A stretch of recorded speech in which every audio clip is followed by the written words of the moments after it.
भीष्म हस्तिनापुर के महाराज शांतनु और देवनदी गंगा के 8वीं संतान थे। उनका मूल नाम देवव्रत था। इन्हें इच्छा मृत्यु का वरदान प्राप्त है। देवव्रत अपने पिता की खुशी के लिए प्रतिज्ञा लेते हैं कि महाराज शांतनु और माता सत्यवती से उत्पन्न पुत्र ही राज्य का अधिकारी बनेगा और वे खुद आजीवन ब्रह्मचारी रहेंगे।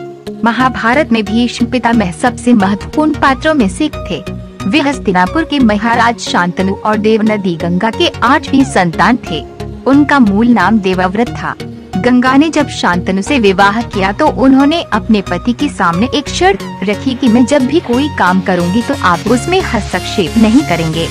जिस दिन आप हस्तक्षेप करेंगे मैं आपको छोड़कर चली जाऊंगी। विवाह के बाद दोनों की 7 संतान हुई, जिसे गंगा ने एक एक करके नदी में प्रवाहित कर दिया। जब 8वीं संतान हुई तो शांतनु से रहा नहीं गया। शांतनु ने गंगा से कहा, तुम कैसी माँ हो जो अपने सभी पुत्रों का वध कर रही हो। इतना सुनकर गंगा चली जाती है, लेकिन वे अपने पुत्र देवव्रत को जीवित रखती हैं। 25 सालों बाद अपने पुत्र को गंगा शांतनु को सौंप देती हैं।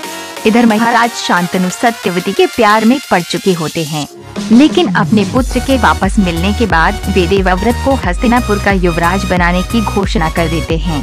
सत्यवती को जब ये बात पता चलती है तो वे शांतनु को उनके पुत्र या अपने में से किसी एक को चुनने को कहती हैं।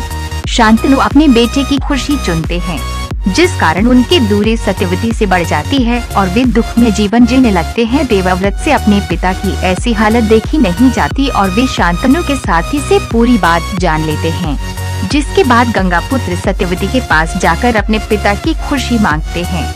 लेकिन सत्यवती कह देती है कि अगर मैं हस्तिनापुर में रहूंगी तो सम्राज्ञी बनकर और मेरे पुत्र ही राजा बनेंगे। इसी शर्त पर मैं महाराज शांतनु से विवाह करूंगी। तब देवव्रत अपने पिता की खुशी के लिए प्रतिज्ञा लेते हैं कि महाराज शांतनु और माता सत्यवती से उत्पन्न पुत्र ही राज्य का अधिकारी बनेगा और वे खुद आजीवन ब्रह्मचारी रहेंगे। अपना परिवार कभी निर्मित नहीं करेंगे। इस भीष्म प्रतिज्ञा के कारण ही उनके पिता ने उन्हें भीष्म नाम दिया और साथ ही इच्छा मृत्यु का वरदान भी दिया। यूट्यूब चैनल नेक्स्ट न्यूज 9 को सब्सक्राइब करें और लेटेस्ट नोटिफिकेशन के लिए बेल आइकॉन को क्लिक करें।